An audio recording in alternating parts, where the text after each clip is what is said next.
Hey, this is Ryan from Web Eminence, and in this video I'm showing you my process for setting up conversions in Google Ads using Google Analytics 4 and Google Tag Manager. So as you probably know, GA4 or Google Analytics 4 is going to be the standard going forward for Google Analytics starting in the summer of 2023. So I'm recording this in September 2022, and I've been kind of moving over all my accounts to GA4 to prepare for that, but I've also found that there's some advantages to using Google Tag Manager and GA4. So the nice thing about Google Tag Manager is once you get that container code onto the website, then you kind of have total control. You don't need to go back to the website to add any other tags because Google Tag Manager is a container where you can put in other tags. So I'll show you that in a minute. One of the nice things about GA4 is you can use the events within GA4 to track Google Ads conversions, but those are also going to show up for all your traffic. So you'll be able to track those conversions within organic search, social media, traffic, and other things. So these conversions won't only show for Google Ads. So the first step in getting this set up is obviously having a Google Analytics account, GA4 in this case, and then a Google Tag Manager account. So I have the GA4 account set up. I'm not going to show you how to set up GA4 and Google Tag Manager accounts. That's very simple. You could look that up. So I have the GA4 account set up. You see it's not receiving any data. The Google Tag Manager account is also set up. So if you're not familiar with Google Tag Manager, again, it's a container where you can put tags, and then these tags will all fire on your website. So it can be a little complicated, but I'm going to show you all the steps in this video for adding Google Ads conversions within Google Tag Manager. So I'm setting up this conversion tracking for this website here. So it's a brand new website built in WordPress. So one of the first steps is going to be adding the Google Tag Manager container code. So I'm doing that in the Divi theme within WordPress. So I'm just going to go to integration. Then I need to go back to Google Tag Manager account that I set up. Click on admin and then install Google Tag Manager. It's going to give you these two codes, so you can do this yourself or send it to whoever manages the website. This code here needs to go into the head tags, and then this code here needs to go in within the body tags. So I'm going to go ahead and save that. And again, the nice thing about that, it's pretty simple for you or a website manager to do, instead of adding a bunch of different tags and then having to change them in the future. So I'm done with the website now. So I'm going to click add new tag. You could do this a few ways. You could click on tags, but I'm just going to click on new tag. The first one I'm going to add is just the GA4 Google Analytics tag. So I call it GA4 usually. And then it's Google Analytics GA4 configuration. And then all you need is that measurement ID. So it's showing right here because this is a new account, but if you need to find it on an older account, you click on admin, data streams, and then you should have a website data stream set up. If not, you can click add stream. But you would click on it and then click copy here to get that measurement ID, which starts with a G and then dash. So I already copied mine, so I'm going to put it in this GTM Google Tag Manager code. There are some settings here, but I typically leave those as default. And then the trigger would be all pages because we want this tag to trigger throughout the entire website. So I save that. So now I have this tag here. So we're going to add a few more tags before we submit this and publish it. But if I go to tags, you can see that tag I added a few seconds ago, but within overview, it's showing my workspace changes as I make them. Another thing I need to do, which I just noticed because I was in Google Analytics there, is go to admin, and I need to link up Google Ads to this GA4 account. So I'm just going to click Google Ads links and then click link. And I need to search for the account that I want to link, check it, click confirm. And then I just leave all these settings as default. That links up Google Analytics and Google Ads, allows them to, talk to each other. So the conversions that I'm trying to set up on this website are to track calls from the website and then form submissions. And those are pretty typical conversion actions that I set up with most advertising clients. So if they land on the website, they could call this number, they could submit the form, they could click on contact us and then do the same.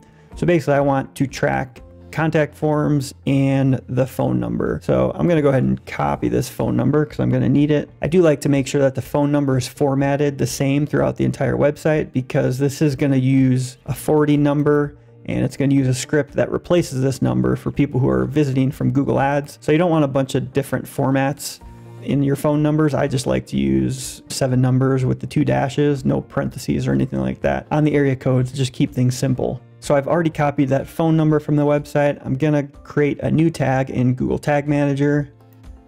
So you can call this whatever you want. I usually just say Google Ads call tracking or something like that.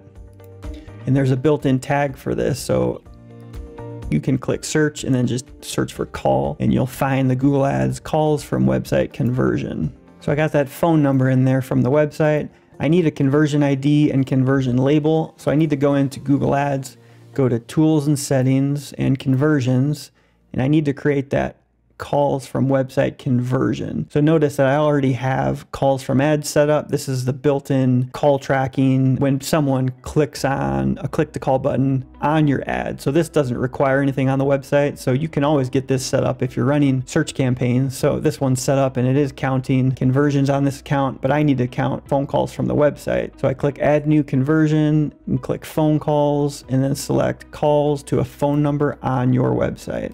I usually call this calls from website. So I'm going to paste in that number as the destination number and also the display number. You can change the call length to whatever you want. I typically use 20 seconds, then click create and continue. So since we're using Google Tag Manager, you can click that button here and it's going to give you the conversion ID, which we can copy and paste into Google Tag Manager. And then the conversion label can also be pasted. For triggering, this one's also going to fire on all pages. We want this call tracking to work on the entire website. So I'm going to click save and that one's done. So now we have the Google Ads call tracking tag set up. So the other one I mentioned I want to create is for tracking the forms on the website. So this is pretty convenient in Google Tag Manager. So I'm going to again create a new tab. I'm just going to call this submit form, or actually I usually call it form submission. Doesn't really matter. It's just the name. And a lot of people would use Google Ads conversion tracking in this case to link to a tag in Google Ads conversions. But in this case, I like to use a GA4 event because like I said earlier, this will then track the event for all my traffic on this website. And then I can link that to a Google Ads conversion. So I'm going to click Google Analytics GA4 event and I click this drop down here and just select GA4, which is the configuration I created with this tag down here. The event name is just the name. So I can also call this form submission or form submit, whatever you want. And then the triggering on this is going to be a specific trigger. So we don't want this to trigger on every page. You click the plus button up here to create a new trigger. Just going to call that form submit as well. And then click the form submission trigger type, which is kind of pre-built within Google Tag Manager. So you can have this trigger fire on specific forms. On a small website, I usually would just do all forms. So it's going to trigger this event whenever a form is submitted. But if you did want to narrow it down, I've done this before where I have like some triggering on a page that is like contact us, or maybe you have an estimate form and it has the word estimate on it. So you could say the page URL contains estimates and build out different events. But in this case, I'm just going to have one event for all forms. So I have that selected. I'm going to click save. So everything looks good here. Click save there. Now I have the form submission tag, the form submit trigger that's being created. So that should be everything I need for now in Google Tag Manager. So I'm going to go ahead and click submit. And that's basically publishing these tags on the container, which I already put into the website. So that's done. So I should start seeing some data, real-time data in Google Analytics soon. There's another way to preview that your tag is working. So you can go back to Google Tag Manager in the workspace, click preview, and then put in the URL here and click connect. So it's basically going to connect to your website and show you a preview of the tags that are firing. So we are connected, we click continue. We see the GA4 tag, the Google Ads call tracking tag, and the form submission tag here. And I can test out the form submission tag by actually filling out a form. So we'll go ahead and see if that works. So once I submit that tag, I can go back to that tag assistant and you see that the form submission is now showing up under tags fired. So we know that's working. Google Ads call tracking tag is a little bit more difficult to test because you have to click on an ad first and then call a phone number. So I'd prefer just to wait and see to confirm later if that one's working after a few phone calls come through. So if I go back to the conversions page on Google Ads, we do have the calls from website set up, so that one's functioning now. I already have calls from ads like I mentioned, and then the last piece of the puzzle is the contact form conversion. And in order to link that, we need to go back to Google Analytics, and I might have to wait a few hours. I did just submit that form as a test. You now see that the one user is showing up, so we know that GA4 is linked up and tracking. I'll go ahead and pause the video and check back a little bit later to see if I could show you the rest of this process. All right, so it's been a few days since I did the first part of that video. That should be plenty of time for the data to accrue. You'll notice it said in Google Analytics to give it about 24 hours to update. So now I'm back in the Google Analytics account. I'm gonna go to configure, which is the last item on the menu right now. So this should show you all the existing events for the time period you're showing. So make sure to show, the last 30 days or whatever. It's only been accruing data for a few days, but that was enough for it to count the form submission, including probably the test that I did, but it looks like a few more have come through. So some of these other events are just the default events that Google Analytics records, but form submit is the one I created. So all I'm gonna do here is click this little toggle to mark it as a conversion. So now within Google Analytics, it'll show as a conversion. And more importantly, if I go over to Google Ads, I can now, because Google Ads and Google Analytics are linked, I can click new conversion action and then click import and then select Google Analytics 4 properties, web, and then click continue. And I should see, I might need to refresh. So after refreshing, I was able to see form submit. And this is usually pretty quick. Again, you might need to refresh, but usually I don't have to. So I have that selected. I'm gonna click import. It's gonna give it some default settings. Usually I rename it, so I gotta find it here.